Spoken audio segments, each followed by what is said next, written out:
The knife slipped from her trembling fingers, clattering against the marble countertop. Everything is gonna be alright. Naomi pressed her back to the sleep with me. refrigerator's frozen steel, trying to quiet the ragged sobs shaking her out of her skin. The Golden Dragon's letter lay open beside the sink, its words burning through her mind. Your sister dies tomorrow unless you deliver what we asked. For 3 weeks she'd survived inside this mansion of secrets. Polishing silver worth more than her medical school tuition, bowing whenever blood-stained men whispered in Korean about territories and shipments. 3 weeks of practiced invisibility. And now it was over. She couldn't do it, couldn't betray the man whose coffee she poured every morning into cups she wasn't even allowed to touch with bare hands. The kitchen door slid open with deliberate, terrifying silence. He filled the doorway. 6'4", dragon-inked muscles slick with sweat, shirt hanging open to a body carved like vengeance itself. His midnight eyes, sharp, unreadable, softened for a single, impossible heartbeat when they found her trembling on the floor. Jae-woo Kim himself. The Ghost. The most feared Korean Mafia boss on the entire West Coast. The man whose name was whispered in alleys and boardrooms with equal terror. The man who reportedly once killed 3 rival enforcers with nothing but a fountain pen, never breaking a sweat, never showing mercy. She tried to straighten, to wipe away the evidence of her breakdown, but her body betrayed her with another sob that tore through her chest like broken glass. His eyes, those bottomless obsidian eyes that missed nothing, dropped to the letter on the counter. The air changed instantly. Went cold and sharp as the blade she dropped. He moved with that lethal, predatory grace that made him seem more phantom than man, crossing the kitchen in 3 silent strides. Close enough that she could smell the sandalwood and gunpowder on his skin. Close enough to kill her with his bare hands if he wanted. But instead, he reached out with surprising gentleness to tilt her chin upward, forcing her to meet his gaze. Who made you cry? He asked, his voice dropping to something soft and deadly. And then, with the casual certainty of a man who solved problems with permanent efficiency, he added. And how would you like their body disposed of? Welcome back, my fierce hearts and midnight dreamers. Before we dive deeper into this dangerous dance between vulnerability and power, make sure you're subscribed. Hit that like button and tell me where you're watching from. I love seeing our little dark romance family stretch across cities, countries, and time zones. Every click, every comment, every bit of love you leave here helps us keep unraveling these dangerous love stories together. So find your quiet place, dim the lights, and get ready. The night is just beginning. The question should have terrified her. Should have reminded her exactly what kind of man she worked for. What kind of darkness lived behind those expensive tailored suits and that calculating gaze that missed nothing. Ever. But instead, something warm and desperate unfurled inside her chest. Because for the first time since Maya disappeared into witness protection, someone was offering to shoulder her burdens. To eliminate her problems with the kind of permanent efficiency that only a man like Jae-woo Kim could provide. A man who commanded an empire built on fear and loyalty and blood.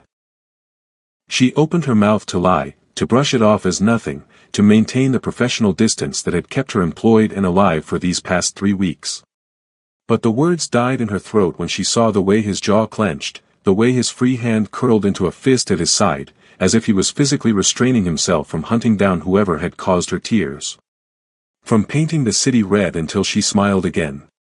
But then his eyes, those black bottomless eyes that missed nothing, dropped to her hands. To the letter she'd been clutching like a death sentence she couldn't escape. The air froze between them. Naomi, he said, and this time her name sounded different.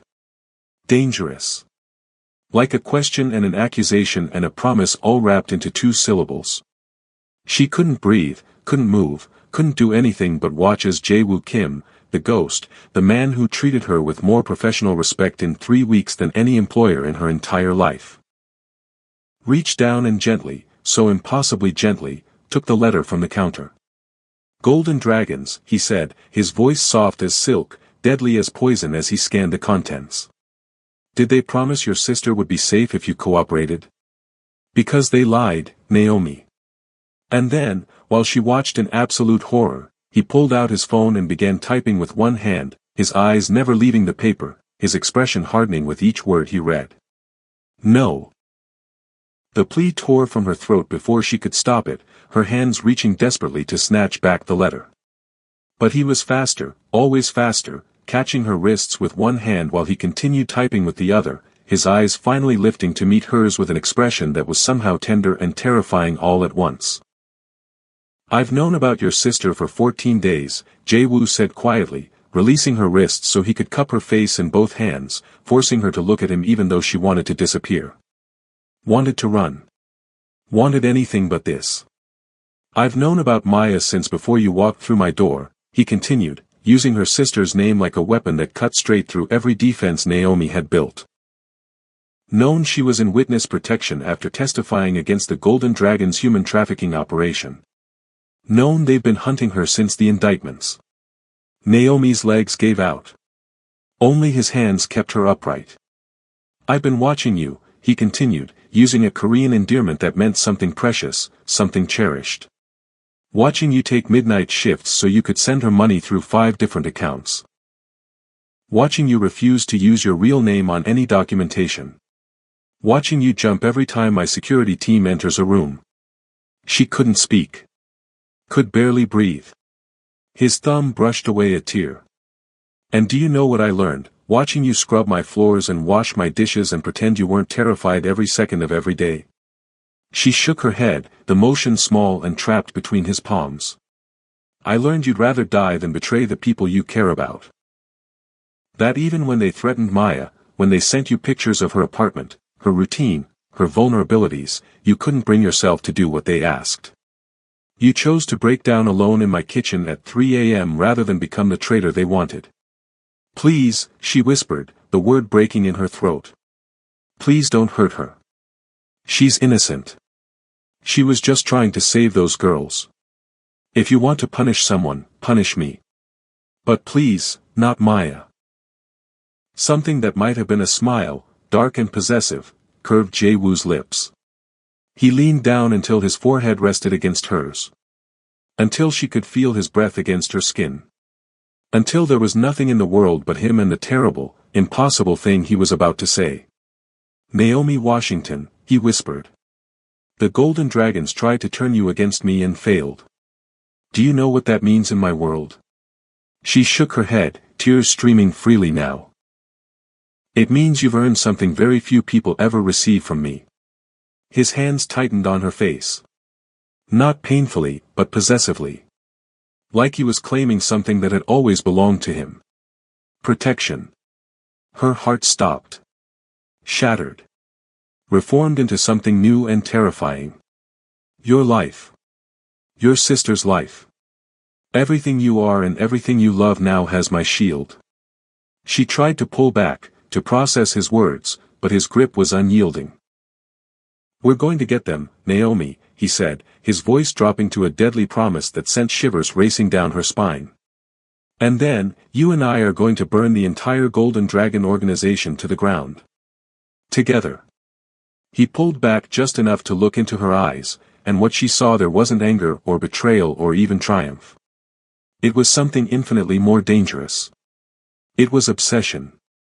"Welcome to the family, Jagiya," Jae-woo said, his smile sharp enough to cut. "Now, let me show you what happens to people who threaten what's mine." But to understand how a maid ended up standing in a killer's kitchen with desperation in her heart, you have to go back. Back to 4 weeks earlier, when Naomi Washington was just a desperate woman with a sister in hiding and no options left. Back to the moment she walked through the doors of the Kim family's legitimate staffing agency and sold her soul for minimum wage and a chance to keep Maya alive. Back to the day she met the ghost and learned that some men don't just kill you. Some men own you. And some kinds of ownership feel dangerously close to salvation. The home office hit me like a cold wave. All sleek black lacquer and floor-to-ceiling windows that framed Seattle's skyline like a postcard from hell. Rain hammered the glass in sheets, each drop catching the neon glow from below, turning the room into a kaleidoscope of red and blue shadows. My feet barely touched the hardwood floor as Jae-woo pulled me forward. His grip on my wrist neither cruel nor gentle, just absolute. The kind of touch that said, you don't get to fall apart yet. I tried to wrench free anyway, my voice cracking. Please, Maya needs to know they found her. They said they've been watching her building for days. The words dissolved into hiccuping sobs because my brain couldn't process it anymore. The blackmail that wasn't working. The test I'd failed by not being a traitor. The way this man had read me like an open book while I thought I was invisible. Jae-woo released me so suddenly I stumbled, catching myself on the edge of a desk that looked worth more than my parents' house. The surface was immaculate, a single laptop, a stack of files, and a silver letter opener that gleamed like a promise of violence. He moved to the window, his bare back to me, and I saw the full artwork for the first time. The dragon wasn't just on his shoulders. It coiled down his spine in obsidian ink, scales so detailed they seemed to shift with each breath. The Kim crest sat at the base, a tiger emerging from cherry blossoms. His shoulders carried scars, thin white lines that spoke of knives that had gotten too close. Deeper puckered circles that could only be bullet wounds. You think I'm the monster, he said, voice low enough that I had to stop crying to hear it. You're standing in my home, blackmailed because of me, and you think I'm the villain in this story? You read my private mail. The accusation burst from me, sharp and desperate. You could have just told me you knew. You didn't have to let me suffer. He turned, and the city lights behind him made a halo of rain-fractured color around his silhouette. His face was all brutal angles, sharp jaw and sharper cheekbones. Lips that looked carved from stone. But his eyes, God. His eyes were the worst part. Dark and depthless. They didn't just look at me. They dissected me, peeling back every defense until I felt naked despite my uniform still clinging to my skin. If I'd told you, you would have run. Warned them. Gotten yourself killed trying to move your sister before sunrise. He approached slowly, each step deliberate. A predator who knew his prey had nowhere to go. The golden dragons don't forgive disloyalty, Naomi. They needed to believe you were trying, that you were close to breaking, that the information was coming. So I gave them a performance through you, and you gave me the truth. My hands fisted in my stained apron. What truth? That I'm a coward. That I can't even save my own sister. That you're not a traitor. His voice softened. Barely. Just enough to feel like a caress instead of a command. The dragons have sent dozens before you. Smiling delivery boys. Friendly drivers. A gardener once. His gaze flicked to a nearly invisible scar along his collarbone. Some got further than others. None of them hesitated. You did. Even with your sister's life on the line, you couldn't betray my trust. I bit my lip hard enough to taste metal. She's all I have. After our parents died, she's the only family, and she was just trying to help those girls. They were trafficking children, and she was the only one brave enough to speak up, and now. My voice shattered.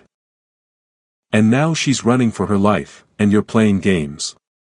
Something flickered across Jae-woo's face, gone too fast to name. He moved past me to the wall, his fingers finding a seam I hadn't noticed. With a soft click, a panel slid open, revealing a bank of monitors that hummed to life with cold blue light. The air left my lungs. 6 screens. 6 different angles. One showed the mansion's exterior, the same sweeping driveway I'd walked up this morning, now empty and rain-soaked. Another showed the garage, where black SUVs gleamed under fluorescent lights. The third made my knees buckle.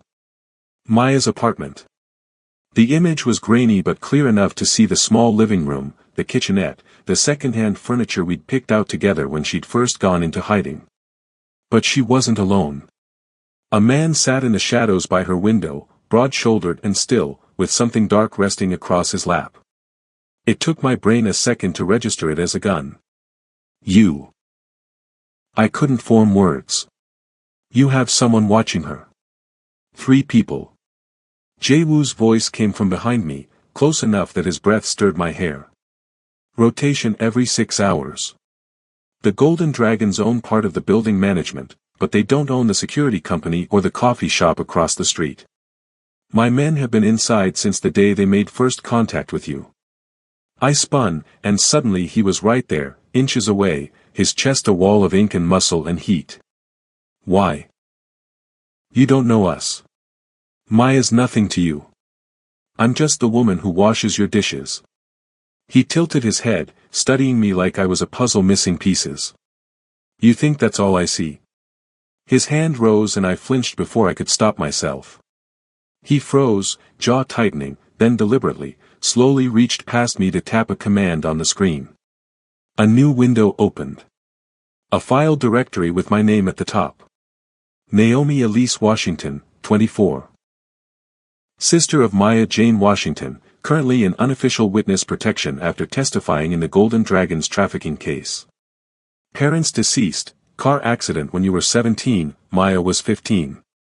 Full scholarship to pre-med at UW, dropped out junior year when your sister went into hiding. His finger scrolled, almost lazy. You applied to the staffing agency 3 weeks ago. They placed you here in 48 hours. Fastest hire on record. My stomach turned to ice. You own the agency. I own 6 of them. Domestic staffing makes an excellent front. He glanced at me, something almost like amusement tugging at the corner of his mouth. The dragons think they're clever, embedding you in my home.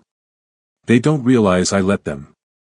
I bought your contract the day it was filed. Every move you've made, every call you've taken, every tear you've cried in my kitchen, I've been watching. The violation of it hit like a slap. You sick. Careful. The word cracked like a whip.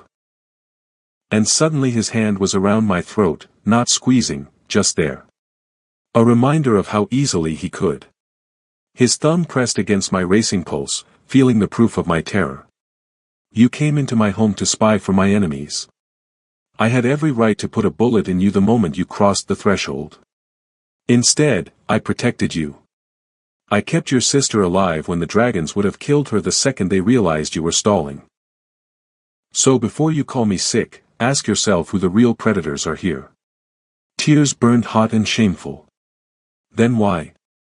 If you knew, why let it get this far? His thumb stroked once, featherlight over my hammering heartbeat. The tenderness of it was worse than violence. Because I needed to know if you were one of them, or if you were just a desperate sister backed into a corner. His eyes searched mine, and for the first time, I saw something beneath the ice. Something raw and almost human. You're not Golden Dragon. You're collateral damage. And I don't let them break innocent things in my city. He released me, stepping back, and I gasped even though he hadn't been choking me. My hand flew to my throat, feeling the ghost warmth of his palm. Get changed, he said, nodding to a door I hadn't noticed. We leave in 20 minutes. Where are we going? I laughed, high and brittle. To confront the people who want us both dead. Great plan. No. Jae-woo moved to a side door. His closet, I realized. We're going to see your sister. It's time she knew who's really been keeping her alive these past 3 weeks. He disappeared inside, leaving me standing in the dark with the monitors glowing like cold stars and Maya's apartment flickering on the screen. So close and yet a world away. I walked to the window, pressing my forehead against the cold glass, and whispered to my reflection, "What have you gotten us into?" The city didn't answer. It never did. The car was black, sleek, and smelled like leather and gun oil. I sat in the back beside Jae-woo wearing clothes that fit too well, black jeans, a cashmere sweater the color of midnight, boots that looked like they belonged in a fashion magazine, not on actual pavement. He'd handed them to me without explanation, and I'd been too numb to argue. His driver, introduced only as Sung, navigated Seattle streets like he knew every shortcut, every blind spot.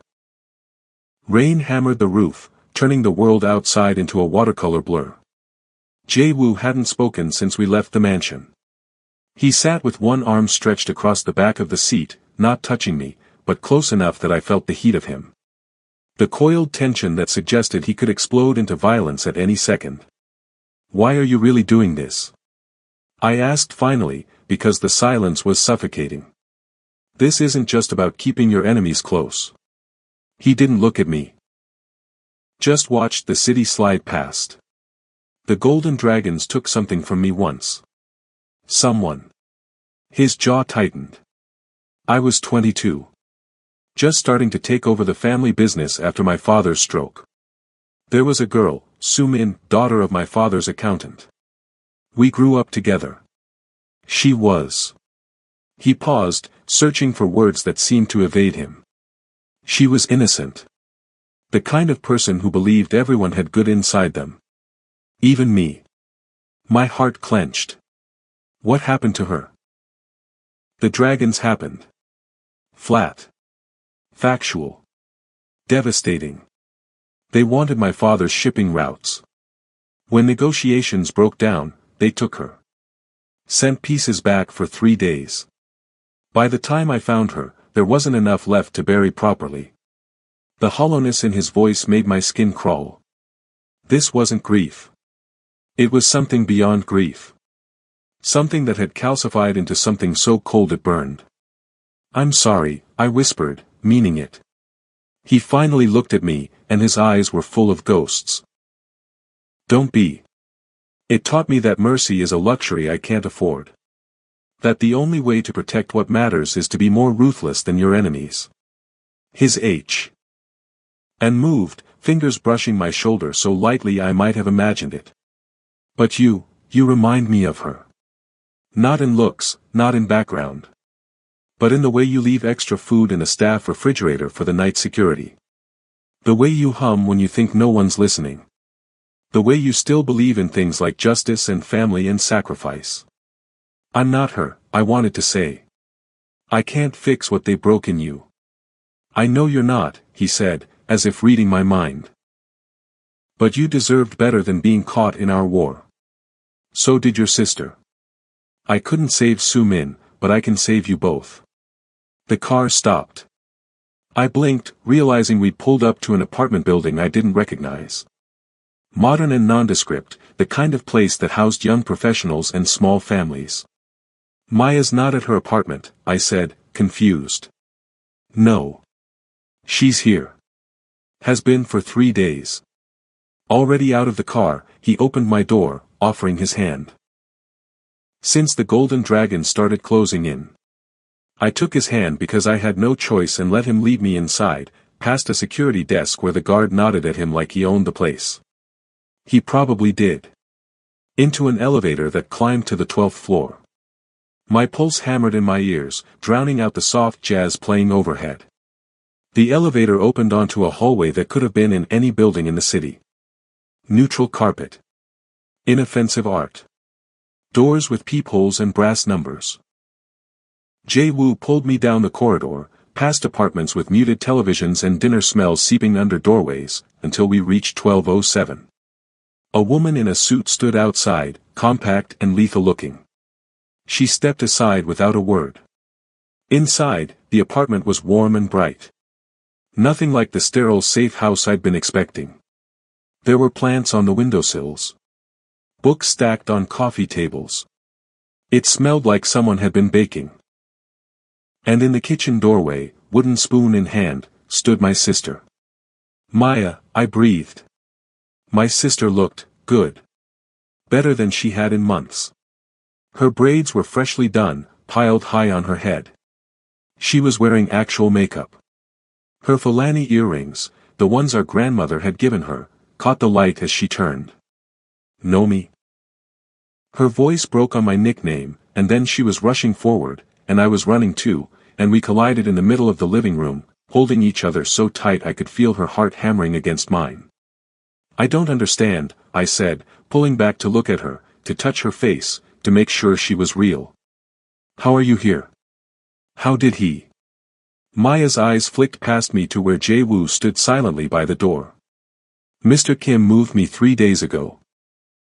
Said it wasn't safe at the old place anymore. She lowered her voice, though not enough. I thought he was going to kill me, know me.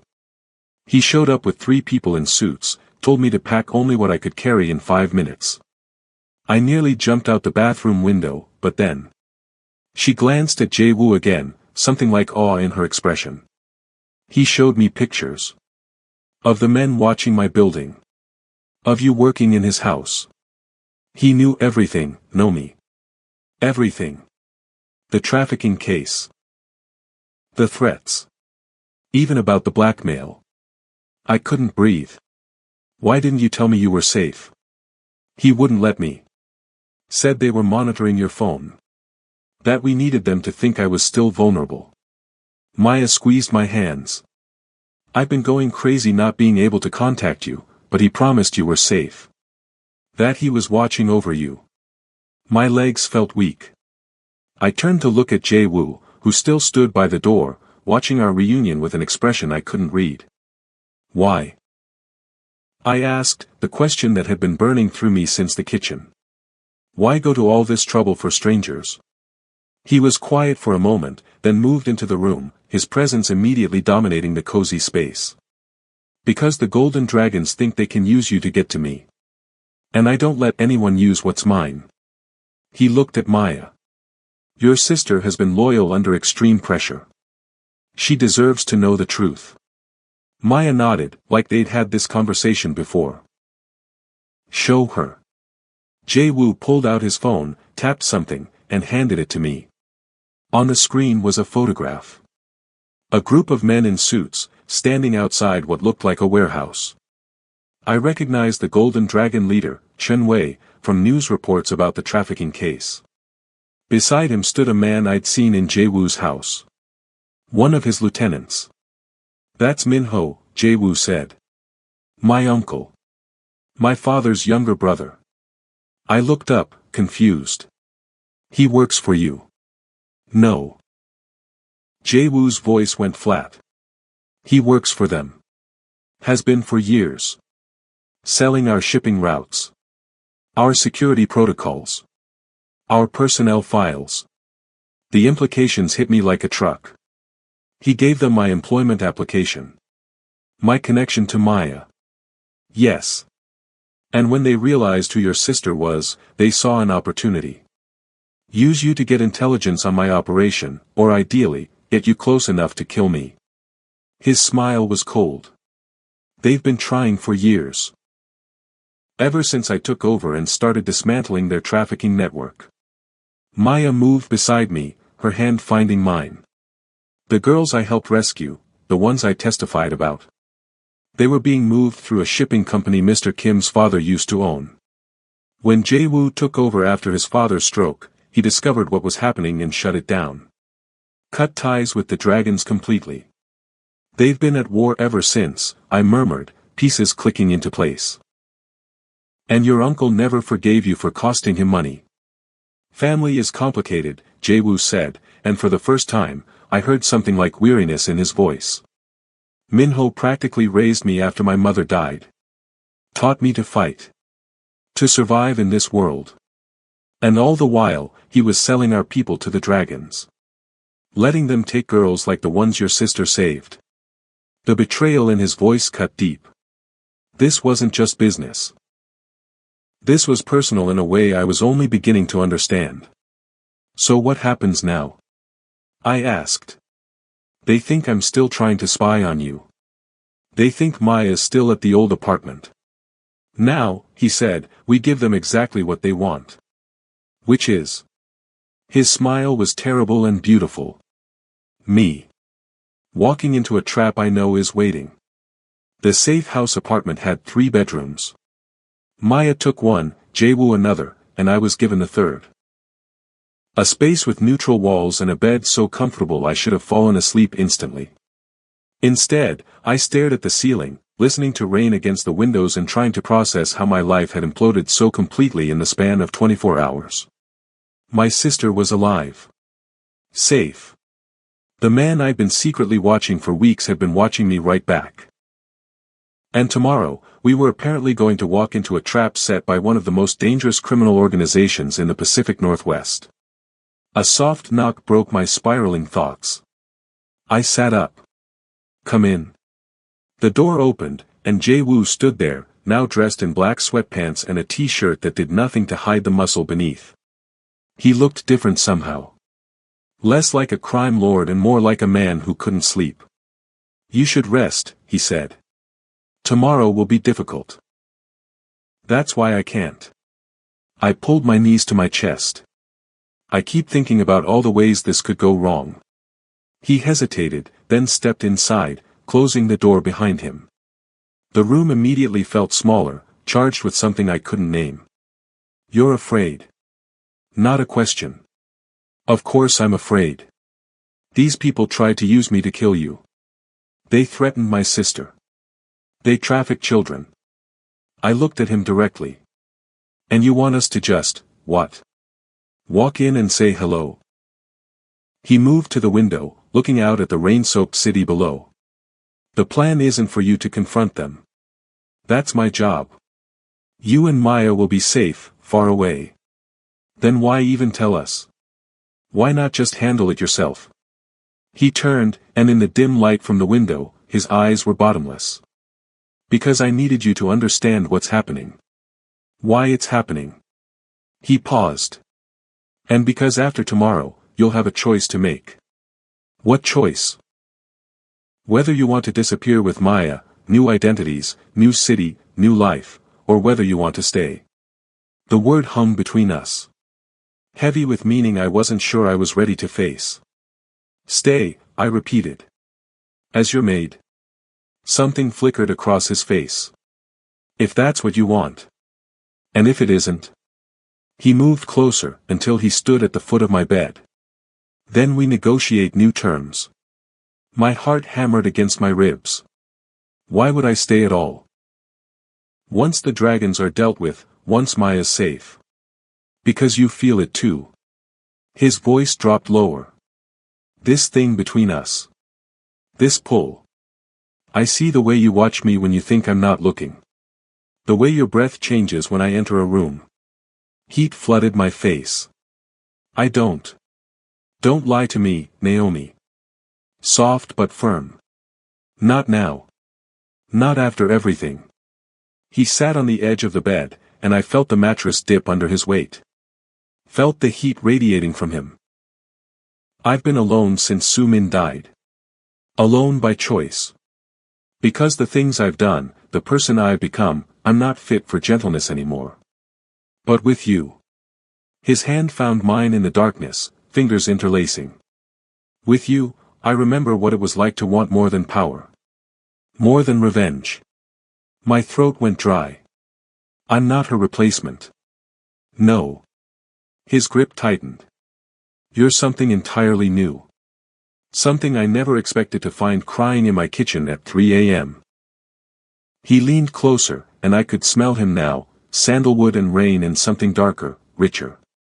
The golden dragons think they're using you to get to me. They don't realize it worked better than they could have imagined. Before I could respond, he was gone, rising from the bed and moving to the door with that lethal grace that reminded me exactly what he was. A predator. A killer. A man who lived by different rules than the rest of us. Get some sleep, Naomi. Tomorrow, we end this. And then. He didn't finish the sentence. Just closed the door behind him, leaving me in darkness with my racing heart and the ghost of his touch still warm on my hand. Morning came in shades of steel and ash, the rain still falling as if the sky itself was in mourning for what the day would bring. I found Jae-woo in the kitchen, speaking in hushed Korean with Sung and a woman I hadn't met before. 3 guns lay on the counter between them like casual breakfast accessories. They went silent when I entered, all eyes turning to assess me. I felt naked under their scrutiny, even in the clothes Jae-woo had provided, black jeans, a sweater that hugged my curves, boots that actually fit for once. Is Maya still asleep? Jae-woo asked, his voice giving nothing away. Yes. I moved to the coffee pot, needing something to do with my hands. She took a sleeping pill last night. Good. She'll be moved to a new location while we're gone.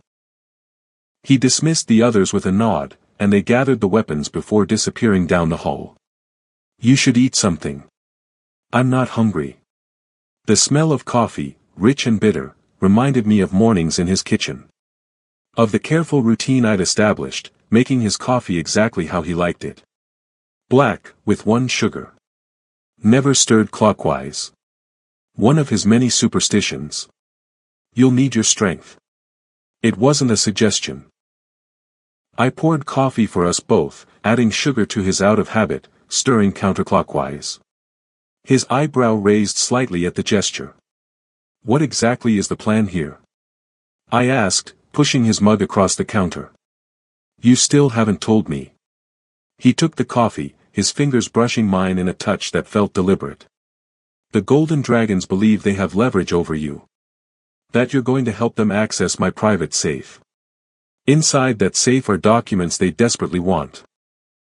Shipping manifests, client lists, evidence that could destroy them. And do you actually keep those things in your safe? His smile was small and cold. Of course not. I keep them in a secure server in Singapore. The safe contains enough to be convincing but nothing that would truly damage my operations. So it's a trap within a trap. I leaned against the counter, watching him over the rim of my mug. They think I'm their spy, but I'm really yours. You're no one's spy, Naomi. His voice sharpened. You're not an asset or a pawn. You're a victim who's about to become a witness. A witness to what? He set down his mug, expression going distant. Justice. Retribution. Call it what you want. Today, the Golden Dragons lose everything they've built. And your uncle? I asked, the question hanging between us like a blade. What happens to him? Something dark flashed across Jae-woo's face. Family deserves special consideration. I didn't ask him to elaborate. Wasn't sure I wanted to know. What do you need me to do? I asked instead. Act normal. Scared, but determined. Like someone who's trying to save her sister. He moved around the counter until he stood before me, close enough that I could count his eyelashes. They'll be watching. They always are. That won't be acting, I admitted. I am scared. His hand came up to cup my face, the gesture startlingly tender from a man who radiated violence. Good. Fear keeps you sharp. Just remember. His thumb traced my cheekbone. You're under my protection now. And I don't lose what's mine. The possessiveness should have repelled me. Should have reminded me that this man, however attractive, however surprisingly gentle with me, was still a criminal. A killer. Someone who viewed people as possessions to be claimed and protected. Instead, I felt something warm unfurl inside my chest. Something that had been frozen since the day Maya went into hiding. Since the day I realized I was truly alone in a world that didn't care if we lived or died. For the first time in months, I wasn't alone anymore. I had been claimed. Marked. Seen. It was terrifying. Exhilarating. Wrong in all the ways that somehow felt right. His phone buzzed, breaking the moment. He checked it, his expression hardening. Time to go. I nodded, setting down my half-finished coffee with hands that only trembled a little. Ready when you are. His eyes met mine, searching for something. Whatever he found made him nod once, decisive. Then let's go to war. The Golden Dragon headquarters masqueraded as a high-end nightclub in the International District. Red lacquer doors. Gilded dragons coiling around columns. Bass that vibrated the sidewalk even at midday when the place should have been closed. I sat in the back of Jae-woo's car, watching the rain blur the city into watercolors as we approached. My hands wouldn't stop shaking, so I buried them in the folds of my sweater, hoping no one would notice. Remember, Jae-woo said beside me, his voice steady and certain. You don't speak unless spoken to. You stay by my side. If anything happens, Sun gets you out. No arguments. I nodded, throat too dry for words. Maya was safely hidden in another safe house across town, surrounded by Jae-woo's most trusted people. The only reason I was here at all was because the Golden Dragons needed to see that their plan had worked, that I'd gained Jae-woo's trust. That I'd let him straight into their hands. They'll kill you, I whispered, the fear I'd been holding back finally breaking through. Your uncle, Hill. My uncle thinks I don't know about his betrayal. Jae-woo's hand found mine, squeezing once. That gives us the advantage. The car stopped. I looked out at the club's entrance and felt my heart trying to climb into my throat. Ready? He asked. No. God, no. I was a former pre-med student who cleaned houses for minimum wage. I wasn't ready for any of this. But I nodded anyway, because Maya's life depended on it. Because somewhere in the past 24 hours, I'd started to believe this impossible man might actually keep his promises. We walked in like we owned the place, Jae-woo's arm around my waist, his men flanking us. Inside, the club was all red velvet and black lacquer, dragons etched into every surface, watching with jeweled eyes that felt too alive. Men appeared from the shadows. Golden dragon soldiers, their tattoos visible even in the dim light. They didn't draw weapons. Didn't need to. The threat was implied in every line of their bodies. Mr. Kim, one said in accented English. Mr. Wei is waiting upstairs. I felt Jae-woo's arm tighten around me, a silent reminder to stay close. We followed the man up a sweeping staircase to a private room overlooking the dance floor. The room was opulent to the point of vulgarity. Gold everywhere. Plush seating. A bar stocked with bottles whose labels I couldn't read. And seated in the center, like a king holding court, was Chen Wei, the Golden Dragon leader. A man in his 50s with silver streaking his black hair and eyes like frozen obsidian. Beside him stood Min-ho, Jae-woo's uncle. The betrayer. He looked so much like his nephew it hurt, the same sharp jawline, the same broad shoulders. But where Jae-woo's eyes held cold calculation, Min-ho's held something worse. Something like hunger. Nephew, Min-ho said in Korean, then switched to English. You brought the maid. How domestic of you. Jae-woo didn't respond to the taunt. Instead, he guided me to a seat and remained standing, his body angled to keep me partially behind him. Wei, he said, acknowledging only the dragon leader. You wanted to meet. I'm here. Chen Wei smiled, all teeth and no warmth. So formal, Jae-woo. After all our history. His gaze slid to me. And you brought your little spy. The one who couldn't even open a safe properly. My cheeks burned with shame and anger, but I kept my expression neutral. Just a decoration. Just arm candy. That's what they needed to believe. She's not important, Jae-woo said dismissively. A distraction. Nothing more. The casualness with which he discarded me stung, even though I knew it was an act. Even though I could feel the tension in his body, the way he positioned himself between me and any potential threat. Then why bring her? Wei asked. To show I understand the game. Jae-woo's voice was ice. You tried to plant someone in my house. I knew from the beginning. And now she belongs to me instead of you. Wei's eyes narrowed. And the sister? The witness who cost me so much. Dealt with. The two words dropped like stones. My blood ran cold at how easily the lie fell from his lips. At how convincing he was. I wondered how many times he'd done this, played a role, said what needed to be said to achieve his ends. You'll forgive me if I don't take your word for it. Wei gestured, and one of his men approached with a tablet. Perhaps a video call. I have men at her apartment. I'd like confirmation. Jae-woo's posture didn't change, but I felt the shift in him. The coiling of muscle, the preparation. That won't be necessary. Min-ho stepped forward. I've already confirmed it. The sister is no longer a concern. Wei frowned. You didn't inform me. Because it was family business. Min-ho looked at Jae-woo with something like pride. My nephew has finally shown he has the stomach for what's necessary. The room went very still. I could feel something building, a tension like the moment before lightning strikes. Is that what this is about, uncle? Jae-woo's voice was soft. Dangerous. Testing whether I have the stomach for necessary evils. Someone had to. Minho moved closer, circling like a predator. Your father was weak. Sentimental. When he fell ill, I had hopes you would be different. That you would embrace our true nature.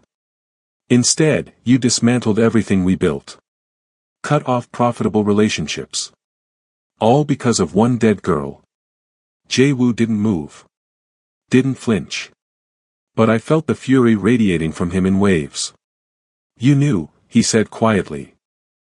About Su-min. About what they would do to her. I warned you not to get attached. Minho shrugged. Business requires sacrifices. She wasn't a sacrifice. Jae-woo's voice dropped to something barely above a whisper. She was innocent. No one is innocent. Wei cut in, his patience clearly wearing thin. Now, shall we discuss the real reason for this meeting? Your shipping routes. Your distribution networks. Your political connections. You want me to hand over my father's legacy to you? Jae-woo's laugh was cold and brittle. After you took everything else. Not everything. Wei's gaze slid to me, calculating and cruel. You seem to have found a new weakness. A replacement for the last girl. And this one's family is even more vulnerable. The threat hung in the air like poison. I felt my heart rate double, my palms going slick with sweat. This wasn't just about business anymore. This was personal.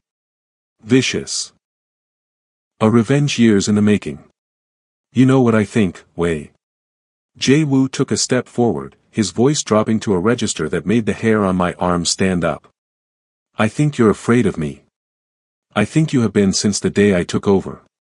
Because unlike my father, unlike my uncle, I see you for exactly what you are. Wei's expression hardened. And what is that? A relic. A dinosaur clinging to old ways while the world changes around you. Jae-woo's smile was terrible. Children in shipping containers. Girls in basements. You think that's power? That's just depravity masquerading as business. Minho moved with the speed of a striking snake, his hand going to his jacket where a gun surely waited. You forget yourself, nephew. No, uncle. I remember. Jae-woo didn't even look at him. Kept his eyes fixed on Wei. I remember everything. Every lesson you taught me about family and loyalty and sacrifice. His hand moved to his own jacket, and suddenly the room was a powder keg, everyone tensed for violence. Enough. Wei raised a hand. We didn't come here to reminisce. We came to negotiate terms. There are no terms. Jae-woo's voice was final. There never were. I came here for one reason only. And what's that?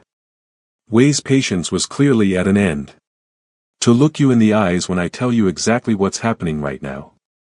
Jae-woo smiled, and it was the smile of a wolf. At this moment, federal agents are raiding 7 of your properties across the city. Your accounts are being frozen. Your shipments seized. Your lieutenants arrested. The room went dead silent. I couldn't breathe. Couldn't move. This wasn't the plan, at least, not the plan he'd shared with me. You're bluffing, Wei said, but there was a flicker of uncertainty in his eyes. Check your phone, Jae-woo suggested. If you can get a signal through the jammers my team set up 5 minutes ago. Minho's face contorted with rage. You stupid, sentimental, his hand emerged with a gun, but before he could aim, the room exploded into chaos. The lights cut out. Emergency strobes kicked in, bathing everything in disorienting red flashes. I felt Jae-woo's hand on my arm, yanking me down behind a couch as gunfire erupted. Stay down, he hissed in my ear, pressing something cold and heavy into my hand. A gun. If anyone besides me comes around that corner, shoot them. And then he was gone, moving into the chaos with a grace that shouldn't have been possible in the strobing darkness. I heard shouts in Korean and Mandarin. More gunfire. The sickening sound of fists meeting flesh. I crouched behind the couch, gun clutched in sweating hands, and prayed to a God I hadn't spoken to since my parents' funeral. Prayed for Maya to stay safe in her hiding place. Prayed for Jae-woo to keep his impossible promise that we would all walk out of here alive. Something crashed nearby. I peeked around the edge of the couch and saw Minho struggling with one of Jae-woo's men.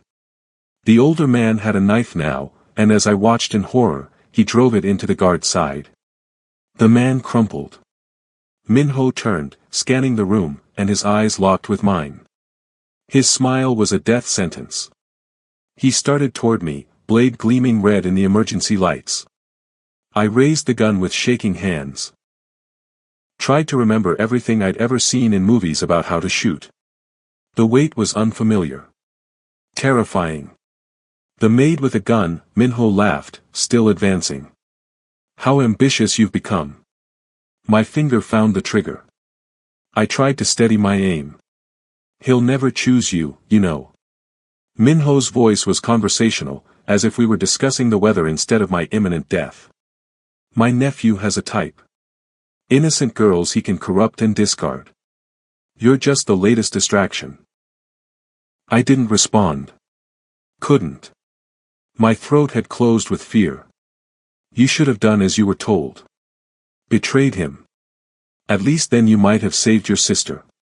He lunged, faster than I could track, and the gun went off in my hands. The recoil sent pain shooting up my arms, but Minho didn't fall. I'd missed. Of course I'd missed. I was a pre-med dropout, not a shooter. His hand closed around my throat, lifting me off my feet.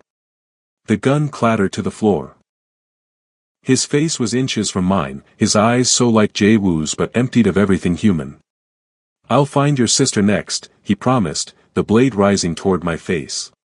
After I'm done with you. I clawed at his hand, stars dancing at the edges of my vision as air became a distant memory.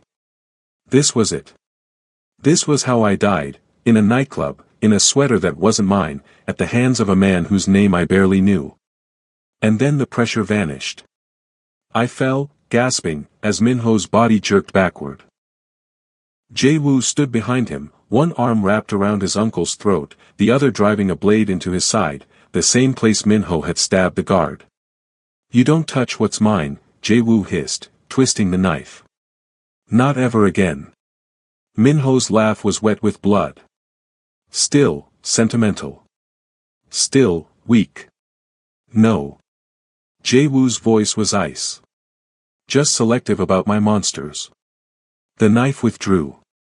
Plunged again. Minho's body went limp, and Jae-woo let him fall, turning immediately to me. His face was spattered with blood. A cut above his eye leaked red down his cheek. But his eyes were clear and focused entirely on me. Naomi. His hands found my face, tilting it up, examining the bruises already forming on my throat. Breathe. Just breathe. I sucked in air that burned like fire. Way. Handled. The single word contained multitudes. Can you walk? I nodded, and he pulled me to my feet, wrapping an arm around my waist when my knees threatened to buckle. The room was a war zone, bodies, broken glass, blood on every surface.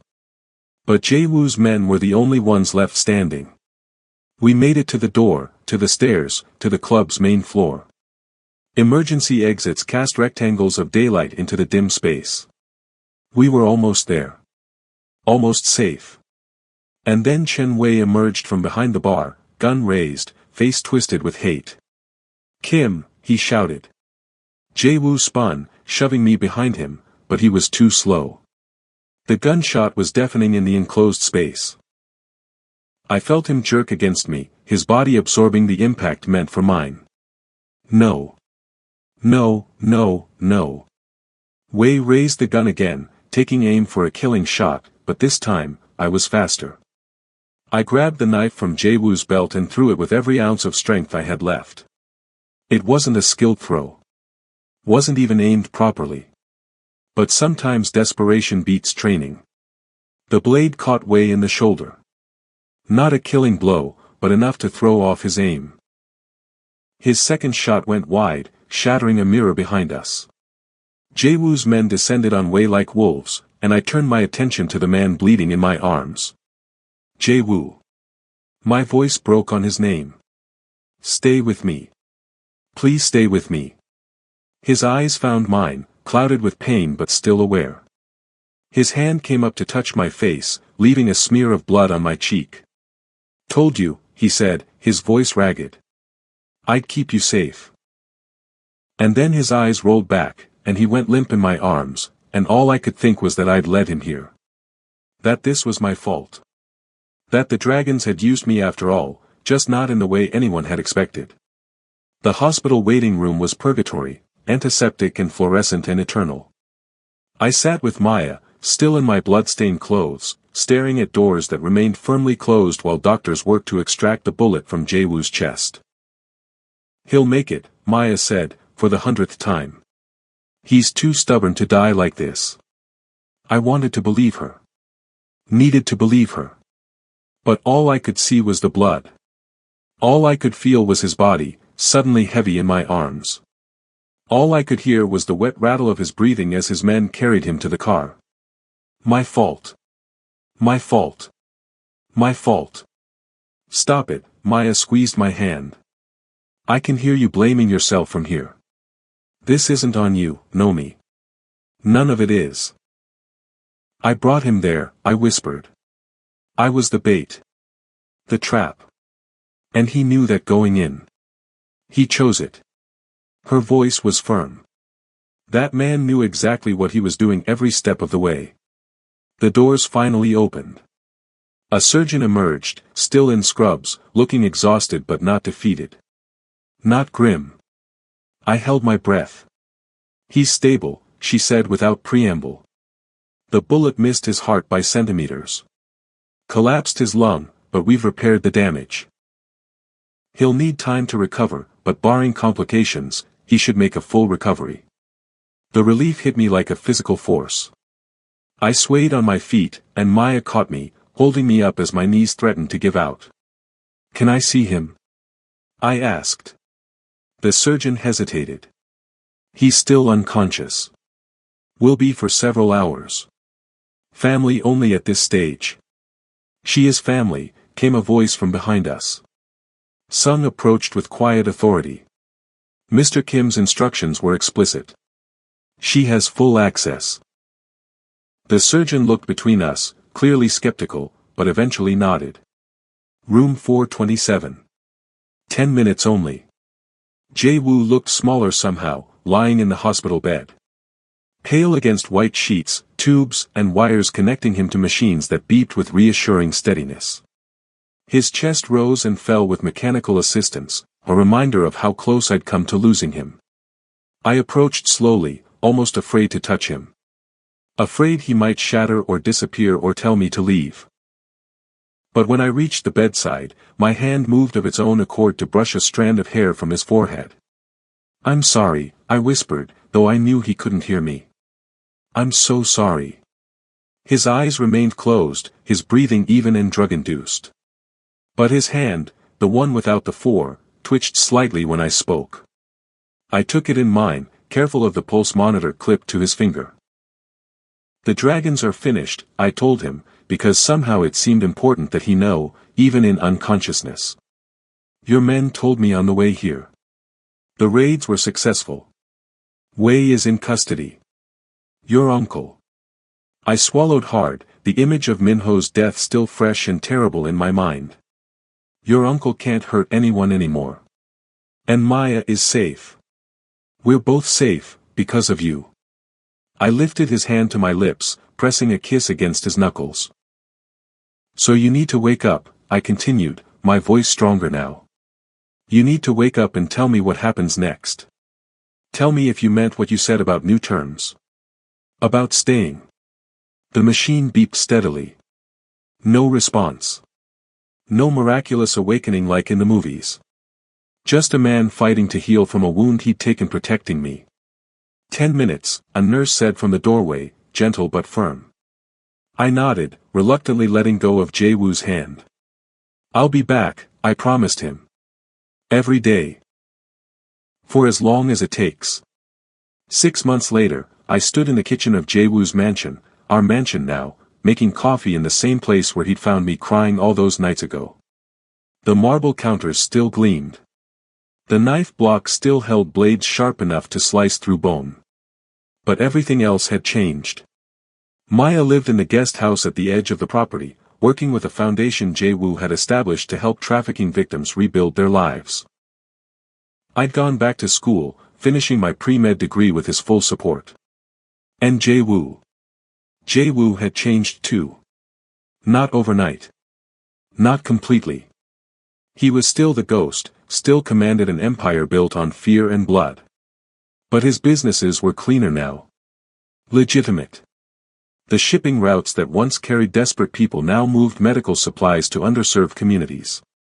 The profits that once came from protection rackets now came from real estate and technology investments. He still had enemies. Still came home some nights with blood on his knuckles and shadows in his eyes. But those shadows lifted when he saw me. When he remembered he wasn't fighting alone anymore. I heard his footsteps before I saw him, deliberate, letting me know he was there. His arms wrapped around me from behind, his chin resting on my shoulder as I poured his coffee. Black with one sugar. Never stirred clockwise. "You're up early," he murmured, pressing a kiss to the sensitive spot below my ear. "Early class." I leaned back into his embrace, savoring the solid heat of him. "Some of us still have to work for a living." His laugh was a warm rumble against my back. "You could quit tomorrow and never work again. You know that. And be what? Your kept woman." "No thank you." I turned in his arms, looking up at the man who had changed everything. Who had seen me at my most desperate and vulnerable and chosen to protect rather than exploit. The scar on his chest, a puckered reminder of the bullet he'd taken from me, peeked out from the V of his robe. I touched it lightly, remembering how close I'd come to losing him before I truly had him. "I love you," I told him, because I could now. Because the words no longer felt dangerous or naive. His smile, the real one, the one only I got to see, transformed his face. Made him look younger. Unbroken. "And I love you," he replied, forehead touching mine. My fierce, beautiful maid who wasn't afraid to stand up to the monster. I laughed, the sound echoing off kitchen tiles that had once witnessed my tears. "Not afraid," I corrected, rising on tiptoes to kiss him. Just desperate enough to see that some monsters are worth keeping. His arms tightened around me, lifting me until my feet left the ground, setting me on the counter where once I'd dropped a knife in terror. Not just keeping, he promised against my lips. Loving. Cherishing. Protecting. Every day for the rest of our lives. Outside, Seattle rain tapped against the windows, the soundtrack to our beginning. Inside, we had built something neither of us thought possible. Something forged in tears and blood and impossible choices. Something that felt dangerously close to happiness.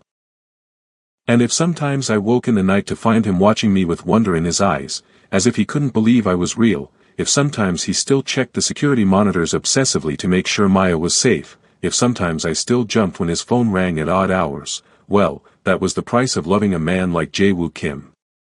A man who had been a monster long before he found me. A man who was learning, day by day, to be something more. A man who had caught his maid crying in his kitchen and decided, in that moment, that she was worth saving. Worth protecting. Worth loving. Even if it cost him everything.